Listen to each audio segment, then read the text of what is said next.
কোনো মানুষই কিনা এটা কিনা একদিন যোদ্ধার জমিদারি ছিল, সেই দাদা ভাইগুলো আজকে জয়পুর দলে দলে দলে যায় বহু বাচ্চা টোপলা বান্ধিয়া। এগুলা কি ঘটনা কি মিথ্যা খবর দিচ্ছুন? এটা যতগুলা লোক আছে সবাই শুনে যাচ্ছেন, একটা কথা কি লোক মিথ্যা আছে? যেই জমিদারের বাচ্চাগুলা বা ঠাকুরের জমিদার ছিল তার আজকে বেটার ঘর নাতির ঘর জয়পুর যায় কিসের জন্য? ব্যাংক পরিষ্কার করার জন্য, হোটেলের কাজ করার জন্য। তাহলে সরকার এতদিন থেকে কি দেখছে? এটা যুব সমাজের কর্মসংস্থান দেখছে।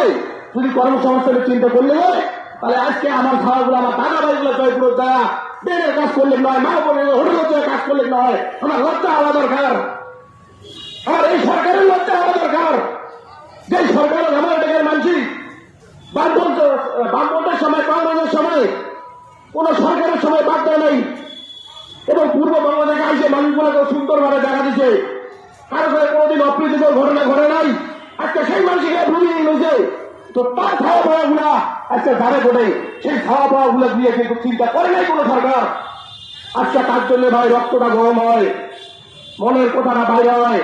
এবার সেইটাও যদি তোমার চান, কে হলো তকমা দিয়া আমার এলাকার মানসিক জঙ্গি তকমা দিয়া ফেরত ঢুকে দেয়। এরকম নৃশংস অত্যাচার করছে আমার এলাকার মানসিক।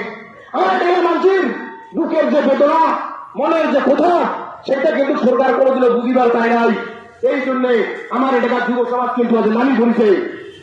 যদি এরাও যদি চিন্তা ভাবনা না করে সরকার, এই আন্দোলন আরো কিন্তু তীব্রতাকে তীব্রতর হবে, বৃহত্তর আন্দোলনে পরিণত হবে।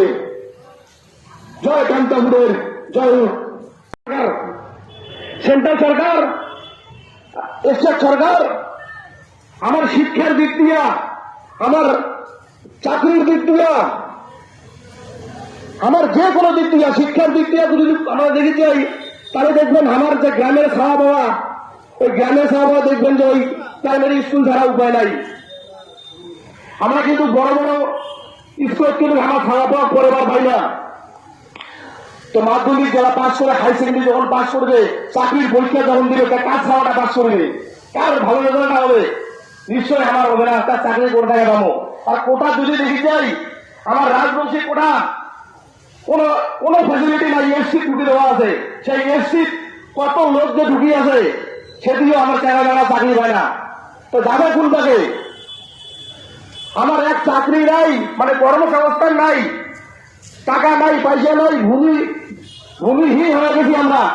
আস্তে আস্তে এই মানুষগুলো এই জন্য এই কান্তাপুরি বা দেশীয় সংগঠনগুলোর নামই পড়ে যাচ্ছে। সরকারের এগুলো নিয়ে চিন্তা ভাবনা করা দরকার আছে, যে আজকে দীর্ঘদিন থেকে এত কিছু দেওয়ার পরেও এটাকে জনজাতির যে খাওয়া পাওয়া গুলো আছে বা যুব সমাজ আছে, ইন্ডিয়া কে এই দেশীয় সংগঠন নামিয়ে হচ্ছে। আরো তো অনেক রাজনৈতিক সংগঠন আছে, সেগুলো কেনা যায় না। আসলে সরকার কোনোদিন এগুলো নিয়ে সুচিন্তা ভাবনা করেই নাই।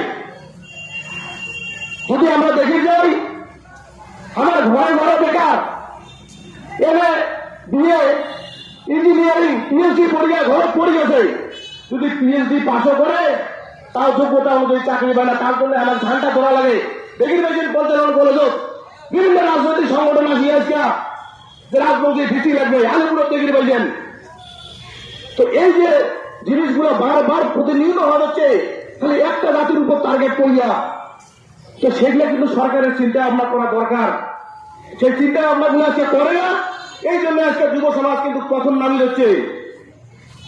এই যুব সমাজের আরো চিন্তা যদি কর্মসংস্থানের চিন্তা করলে হয়, তাহলে আজকে আমার খাওয়াগুলো আমার দাদা ভাইগুলো জয়পুর দেয়া ব্যাংকের কাজ করলে নয়, মা বোনের হোটেলের কাজ করলে নয়। আমার লজ্জা হওয়া দরকার, আমার এই সরকারের লজ্জা হওয়া দরকার। যে সরকার আমার এটাকে মানছি বামপন্থের সময় কংগ্রেসের সময় কোন সরকারের সময় বাদ দেয় নাই, এবং পূর্ববঙ্গ থেকে আইসে মানুষগুলোকে সুন্দরভাবে দেখা দিচ্ছে। কারো করে কোনোদিন অপ্রীতিকর ঘটনা ঘটে নাই। আজকে সেই মানুষকে ভূমিহীন হয়েছে, তো তার খাওয়া পাওয়া গুলা আজকে ধারে ঘটে, সেই খাওয়া পাওয়া গুলা দিয়ে কিন্তু চিন্তা করে নাই কোন